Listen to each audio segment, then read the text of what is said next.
Assalamualaikum warahmatullahi wabarakatuh.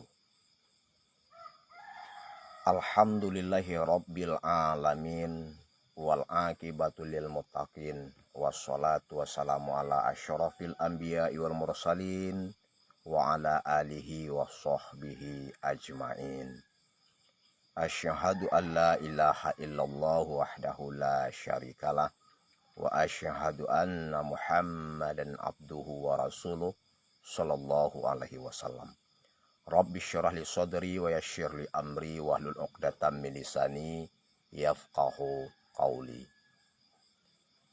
Baik pemirsa yang kami muliakan di mana saja berada, pada pagi yang berbahagia ini marilah kita mengucapkan puja dan puji serta syukur kepada Allah Subhanahu wa Ta'ala yang telah memberikan kita rahmat dan nikmatnya berupa kesempatan dan kesehatan.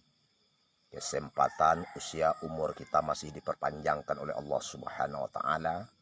Kemudian Allah berikan kesehatan kepada kita, nikmat yang tiada tara, ya, sangat berharga sekali bagi kita makhluk atau manusia. Allah berikan kekuatan lahir dan batin, ya, kemudian iman dan Islam, sehingga kita dapat mengadakan pengabdian atau ubudiyah kepada Allah Subhanahu wa Ta'ala. Alhamdulillah, begitu kita telah selesai melaksanakan sholat subuh secara berjamaah.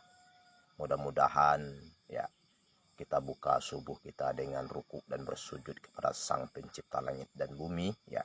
Kita akan mendapatkan perlindungan dari pagi sampai malam harinya.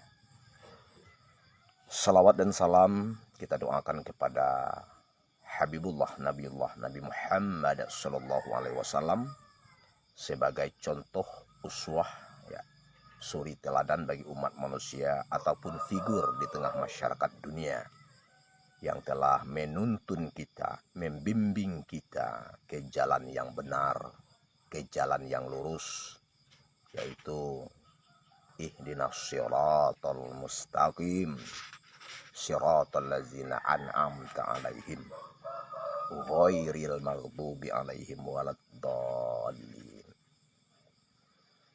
Tunjukilah kami jalan yang lurus ya Allah, yaitu jalan-jalan yang telah Engkau beri nikmat, ya, atau keselamatan kepada mereka. Bukanlah jalan orang-orang yang Engkau murkai, dan bukan pula jalan orang-orang yang sesat, ya, dhalin, orang-orang yang sesat. Baik pemirsa, ya, dengan tidak memperpanjangkan kata mukadimahnya, pada pagi subuh ini akan kita sampaikan sedikit, ya, satapan rohani ataupun pengetahuan agama Islam, ya, bagi kita umat muslim, ya, yaitu tentang persoalan akikah. Persoalan akikah.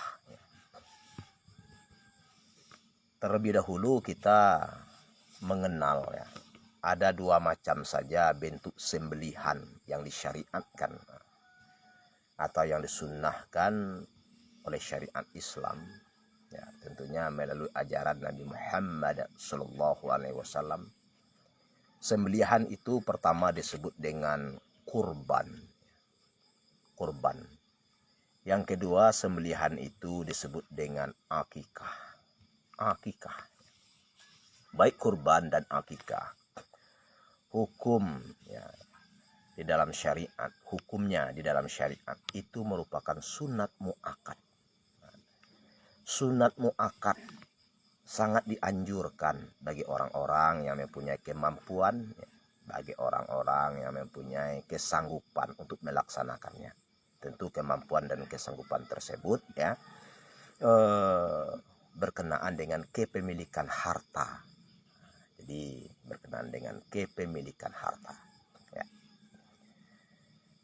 Kemudian pemirsa yang kami muliakan, ya, dalam hal ini kita lebih membahas kepada akikah.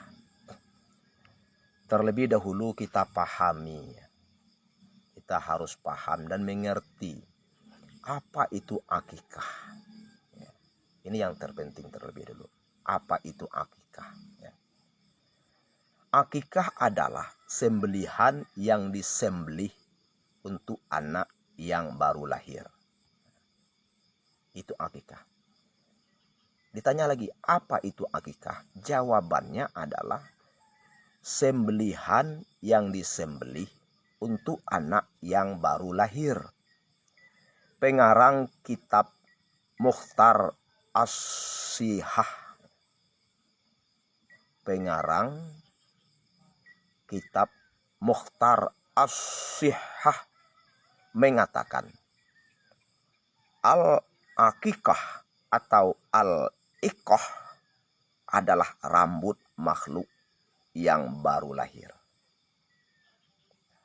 Rambut makhluk yang baru lahir. Ya. Rambut makhluk yang baru dilahirkan. Ya. Baik manusia atau binatang. Dinamai pula daripadanya binatang yang disembelih untuk anak yang baru lahir pada hari ke-seminggunya. Nah, ini perlu kita pahami. Itulah pengertian akikah. Ya. Jadi pengertian akikah itu ya adalah sembelihan yang disembelih untuk anak yang baru lahir. Makanya pengarang kitab Mukhtar As-Sihah mengatakan al-akikah atau al-iqah adalah rambut makhluk yang baru dilahirkan, baik manusia maupun binatang. Ya, dinamai pula padanya binatang yang disembelih untuk anak yang baru lahir pada hari ke-seminggunya. Maksudnya pada hari yang ke-7. Ya. Nah, ini pemahaman akikah. Kemudian selanjutnya hukum. Bagaimana hukum akikah? Ya. Kebanyakan masyarakat kita berpendapat ada mengatakan wajib. Kenapa wajib? Akikah itu anak kita sedang tergadai. Lalu kalau tidak ditebus akikahnya atau tergadainya itu, maka kita akan berdosa, kan seperti itu. Nah, mari kita lihat apakah memang seperti itu. Nah, kita lihat. Akikah adalah sunnah muakkad. Hukum akikah adalah sunat muakkad. Ya. Sunat muakkad artinya sangat dianjurkan. Jadi bagi kita mempunyai kemampuan atau mempunyai kesanggupan dari sisi harta, begitu kita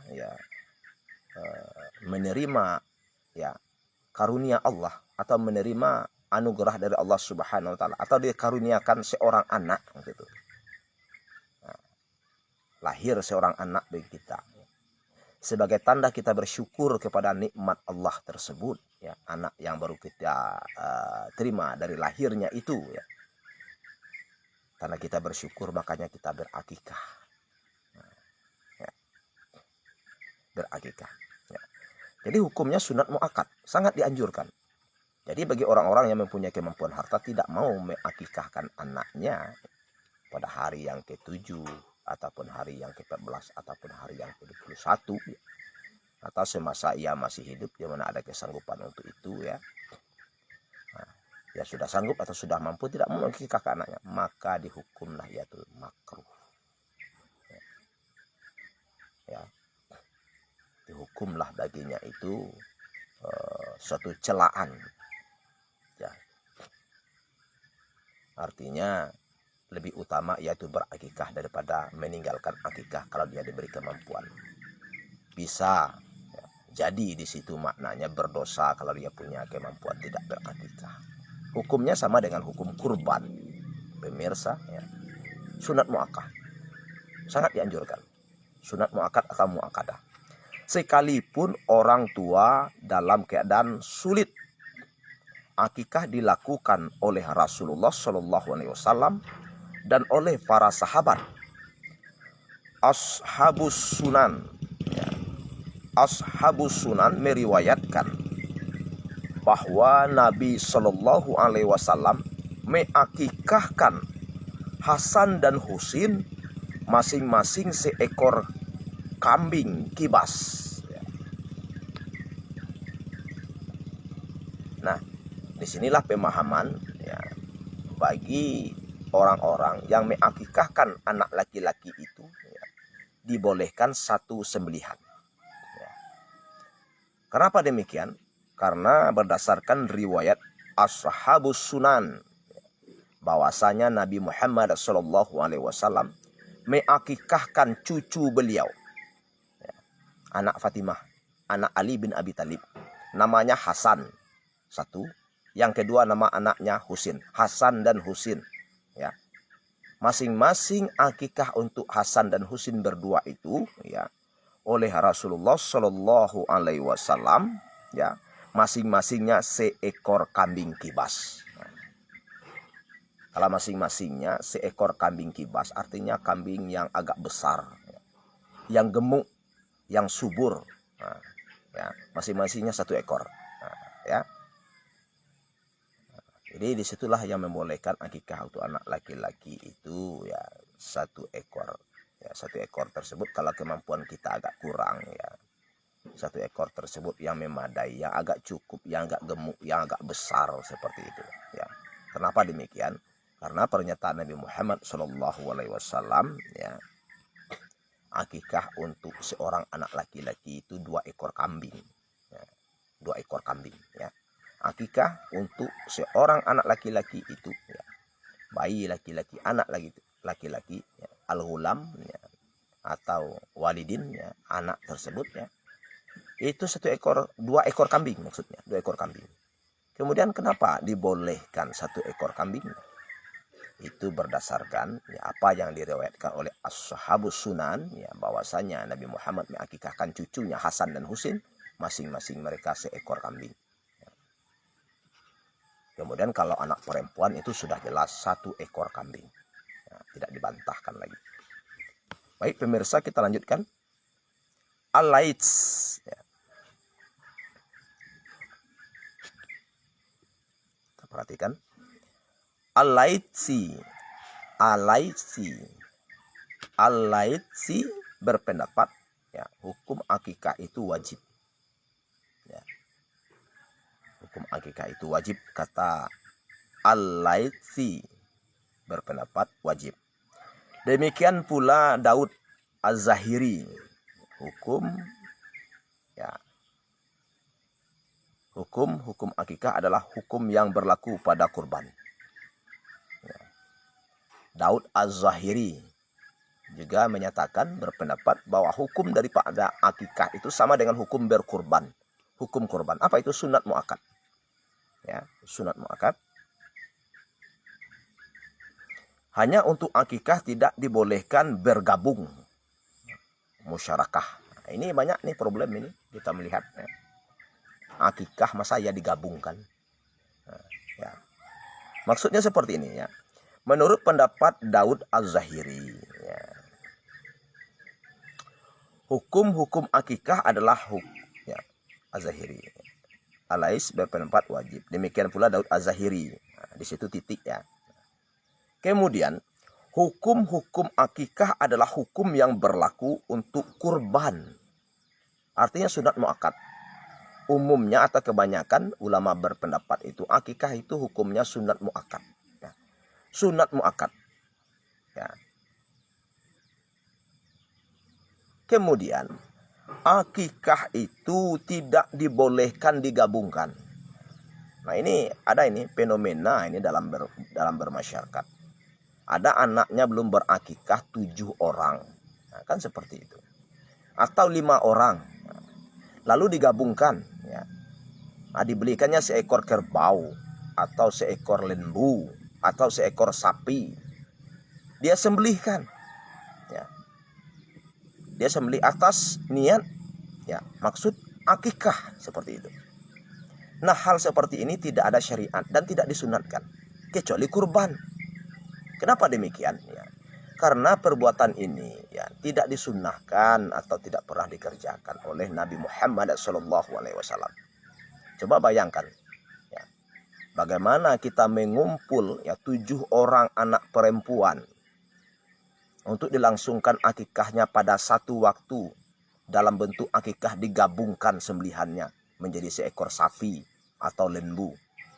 Mustahil itu, tak pernah itu.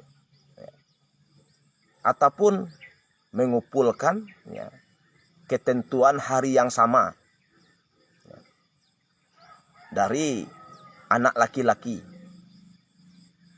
digabungkan akikahnya untuk disembelihkan satu ekor lembu ataupun sapi, atau anak laki-laki akikahnya digabung dengan anak perempuan. Nah, digabungkan menjadi 7 orang ya, atau 5 orang digabungkan. Lalu sembelihannya itu ya seperti sapi atau lembu, seperti kurban ya. Nah, di sini keterangan dalam fikih sunnah karangan Said Sadiq berkenaan dengan akikah ini ya, disebutkan di sini ya bahwasanya ya hanya untuk akikah, tidak dibolehkan bergabung atau musyarakah. Ya, ini pernah terjadi. Bahkan kita di Tapan pesisir selatan pun pernah. Anak kita berakikah, memang anaknya sudah balik dan berakal, sudah lewat kan. Lalu dikumpulkan, digabungkan. Kemudian ketika pas pemilihan dilihat itu sapi disembelih atau kerbau. Ya. Nah, katanya entah dalil dari mana dibolehkan seperti itu. Ya. Kalau keterangan dalam fikih sunnah ini yang kita bacakan, ya, hal seperti itu tidak boleh. Akikah itu tidak boleh digabungkan. Sembelihannya menjadi seekor sapi atau lembu atau kerbau. Tidak boleh. Kenapa demikian? Ya, karena hal ini tidak pernah dipraktekkan oleh Rasulullah. Rasulullah tidak pernah menganjurkan dan Rasulullah pun tidak membolehkan untuk digabungkan. Tidak ada praktek syariatnya sama sekali. Kecuali kurban. Kalau kurban, ya awal-awalnya Rasulullah berkurban itu ya untuk sembelihan beliau ya, beserta untuk keluarganya satu sembelihan, cukup seekor kambing satu keluarga, kan seperti itu. Kemudian ketika di Hudaybiyah, ya, nah, itu jelas keterangannya. Ya. Di saat di Hudaybiyah tersebut, ya, ketika perperangan Hudaybiyah, ya, Nabi Muhammad beserta para sahabat ya, menggabungkan kurbannya di situ. Nah, satu onta untuk satu onta, satu sembelihan, ya, satu sembelihan, satu onta untuk 7 orang yang berkurban. Jadi ada. Jadi pemirsa ya, akikah atau hukum syariat itu tidak boleh kita ada-adakan kalau memang tidak ada dalil ya, atau memang tidak ada keterangan yang dari Rasulullah, ataupun tidak ada nas dalil ataupun keterangan dari para ulama. Jangan pandai-pandai kita saja yang membuat ya. Kenapa demikian? Yang dikatakan ibadah di dalam Islam itu sudah ada ketentuannya sesuai dengan syariat. Baik ketentuan rukunnya, syaratnya, atau ketentuan-ketentuan yang lain. Kita tinggal melaksanakannya saja. Baik pemirsa, kita lanjutkan. Fadilah, keutamaan. Fadilahnya, keutamaan akikah tersebut. Ya. Ashabus Sunan meriwayatkan dari Samurah. Ya. Dari Samurah, dari Nabi SAW bersabda. Ya. Kullu mauludin rahinatun bi akikatihi tuzbahu anhu yauma sabi'ihi wahyuhlaku wa yusamma. Kullu mauludin rahinatun bi aqiqatihi tuzbahu anhu yauma sabi'ihi wa yuhlaku wa yusamma. Setiap anak yang lahir itu terpelihara dengan akikahnya. Rahinatun. Ya. Rahinatun itu atau rahnun itu artinya gadai. Ya. Makna lebih dalam daripada gadai itu yang dimaksud adalah pemeliharaan. Ya.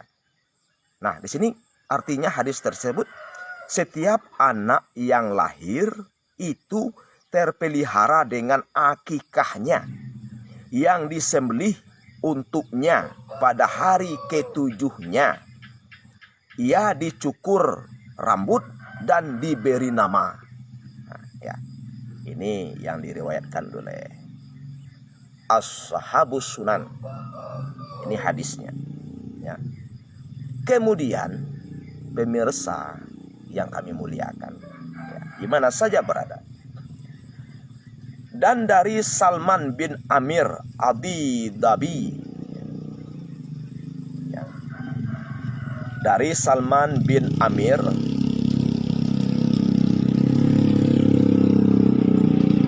ya,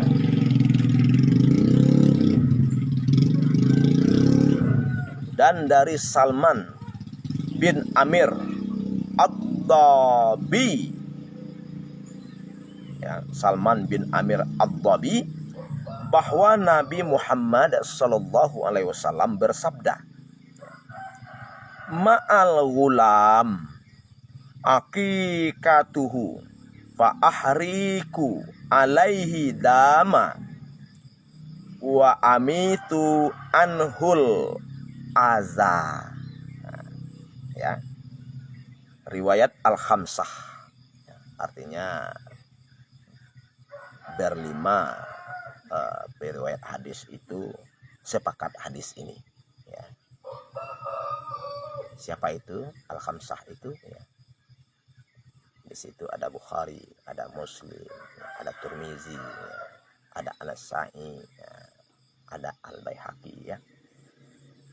Artinya untuk anak laki-laki akikahnya, ya, untuk anak laki-laki akikahnya, tumpahkanlah atasnya darah, ya, tumpahkan atasnya darah, dan hilangkanlah daripadanya kotoran dan najis.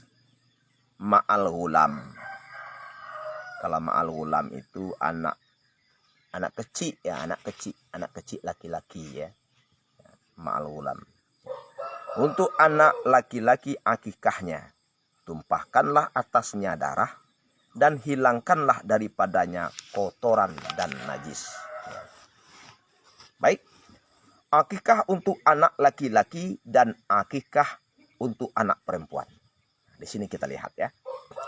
Yang afdal untuk anak laki-laki disembelihkan 2 ekor kambing atau domba yang mirip dan umurnya bersamaan. Ya. Nah, ini, ya. Akikah untuk anak laki-laki disembelihkan 2 ekor kambing atau domba, ya, yang mirip dan umurnya bersamaan. Dan untuk anak perempuan 1 ekor kambing atau domba.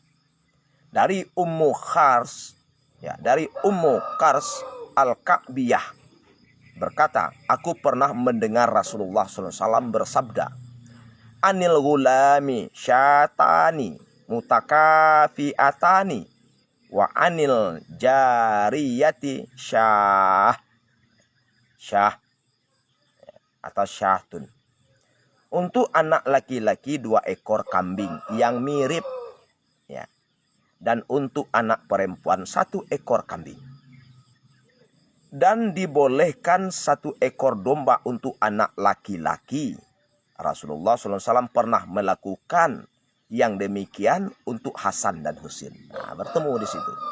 Ya. Kan ada itu. Anak laki-laki, ya, kalau kita mampu ingin 2 ekor kambing itu bagus, sangat afdal. Tetapi kalau kita kurang mampu, ingin berakikah juga, cukup atau dibolehkan, ya, 1 ekor sembelihan kambing saja untuk anak laki-laki tersebut, ya. Seperti apa yang sudah dipraktekkan, ya, yang sudah dilaksanakan oleh Rasulullah, akikah untuk Hasan dan Husain, anak Ali bin Abi Thalib, ya, cucu beliau, anak dari Fatimah. Nah, Mereka itu berdua, Hasan dan Husin. Kemudian akikahnya masing-masing mereka itu 1 ekor kambing. Ya. Tidak diperdebatkan lagi itu. Ya. Dan dibolehkan 1 ekor domba atau kambing untuk anak laki-laki. Rasulullah SAW pernah melakukan yang demikian untuk Hasan dan Husin. Ya. Untuk Hasan dan Husin. Nah, radhiyallahu anhuma, seperti pada hadis yang lalu. Waktu penyembelihan akikah. Nah ini, kapan waktu penyembelihan akikah tersebut? Jika memungkinkan, penyembelihan dilangsungkan pada hari yang ke-7. Ingat, penyembelihan akikah jika memungkinkan. Jika memungkinkan, ya, penyembelihan akikah itu ya, disembelihkan pada hari yang ke-7 dari kelahiran bayi tersebut. Jika tidak, maka pada hari ke-14. Kalau tidak mampu pada hari ke-7 dari hari kelahiran bayi, anak, ya, sembelihkanlah pada hari yang ke-14. Ya.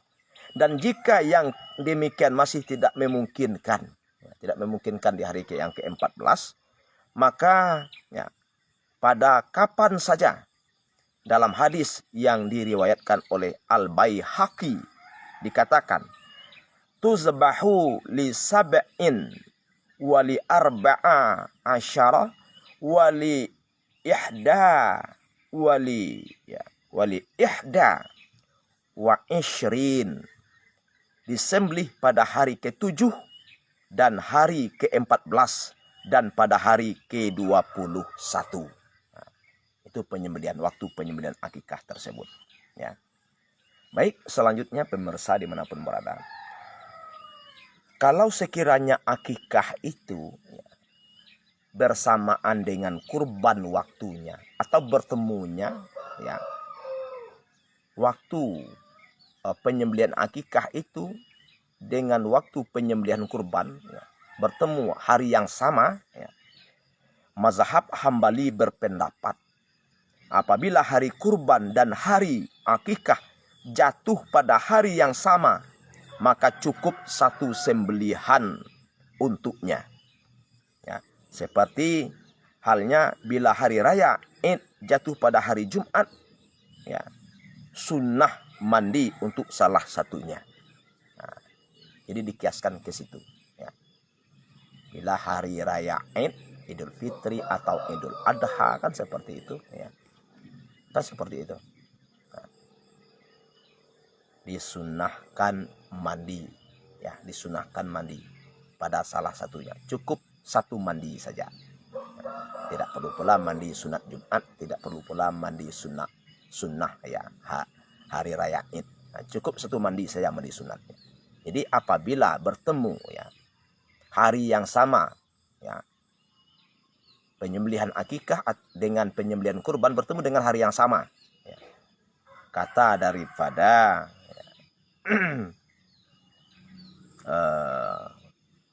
mazhab Hambali ya, mazhab Hambali ya, cukup 1 sembelihan saja. Nah, kan meringankan. Islam tidak memberatkan ya. Kadang-kadang Islam itu terasa berat bagi kita yang tidak paham saja. Nah. Kemudian memberi nama dan mencukur rambut. Disunahkan anak yang baru lahir diberi nama yang bagus dan dicukur rambutnya, serta bersedekah seberat timbangan rambutnya dengan perak jika hal itu memungkinkan. Berdalil kepada hadis yang diriwayatkan oleh Ahmad dan At-Tirmizi dari Ibnu Abbas bahwa Nabi SAW mengakikahkan Hasan 1 ekor kambing dan berseru, ya Fatimah, ihlaqi ra'sahu watasaddaqi ya, watasaddaqi biwaznihi fiddatan alal masakin fawazanahu fakana waznahu dirhama ya, au ba'da dirham. Hai Fatimah, cukurlah rambutnya dan bersedekahlah dengan perak kepada orang-orang miskin seberat timbangan rambutnya. Mereka berdua lalu menimbangnya. Ya, mereka berdua lalu menimbangnya. Ya, rambut yang dicukur tadi adalah timbangannya waktu itu seberat 1 dirham atau sebagian dirham, maka disunatkan bersedekah ya seberat 1 dirham dari emas ataupun perak tersebut. Baik pemirsa, nama-nama yang paling disukai oleh Allah.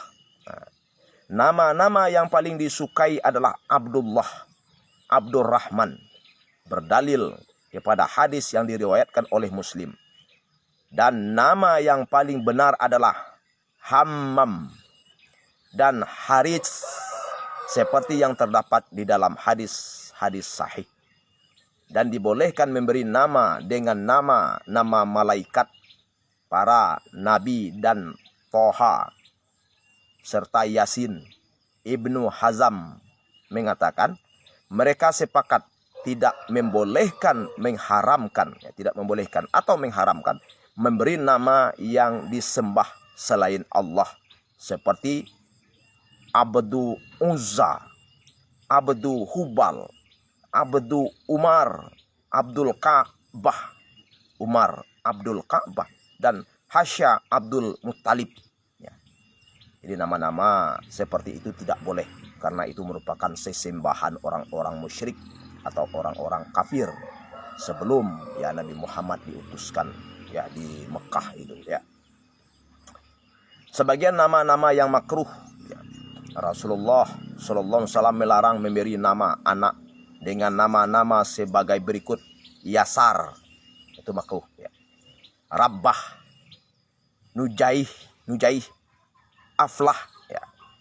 Karena hal itu dapat jadi merupakan sarana mendoakan kesialan. Dalam hadis Samurah ya, bahwa Nabi SAW bersabda ya. Jadi memberikan nama itu nama-nama yang baik, seperti nama-nama yang terdapat dalam Asmaul Husna ya, 99 nama itu ya. Atau nama-nama yang mempunyai makna yang baik ya, yang akan melekat kepada anak-anak kita ya, kebaikan tersebut ya, bila ia dewasa nanti bisa ia laksanakan. Nama tersebut adalah sebuah doa bagi seorang orang tua, bagi orang tua untuk anaknya. Jadi ada nama itu yang baik, kemudian ada nama yang tidak baik, atau nama-nama yang diharamkan atau dimakruhkan, seperti memberi ya nama anak kita ya, seperti nama sesembahan orang-orang Yahudi atau orang-orang Nasrani ya, itu tidak dibenarkan.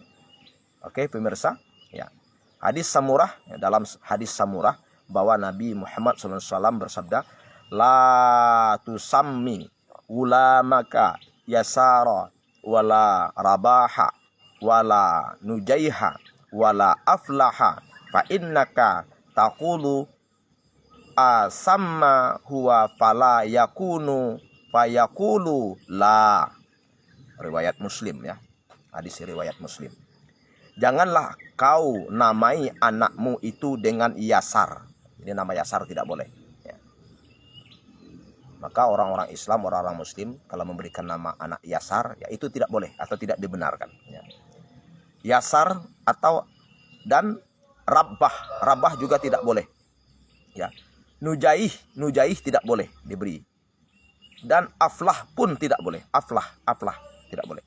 Karena sesungguhnya jika engkau menanyakannya apakah ia memang demikian, jangan sampai ada yang menjawab tidak. Seperti itu ya. Yasar artinya kaya. Rabbah artinya banyak keberuntungannya. Nujaih ya, artinya sukses. Aflah artinya bahagia. Nah, ya. Kemudian di sini tadi dalam hadis dikatakan ya, karena sesungguhnya jika engkau menanyakannya apakah ia memang demikian ya, jangan sampai ada yang menjawab tidak. Maksud tidaknya ialah jawaban tidak kaya, tidak beruntung, tidak sukses, dan tidak bahagia. Oke pemirsa ya. Ini selanjutnya berkenaan dengan azan di telinga anak yang baru lahir ya. Azan di telinga anak yang baru lahir. Ya demikian saja ya untuk live kita secara langsung kita pada pagi subuh yang berbahagia ini.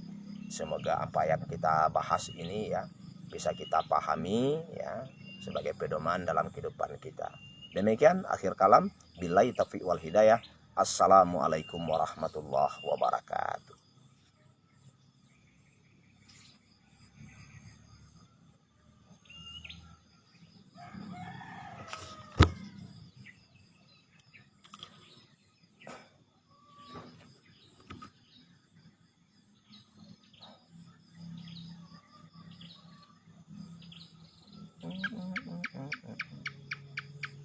Tidak puluh ame. Napung ting.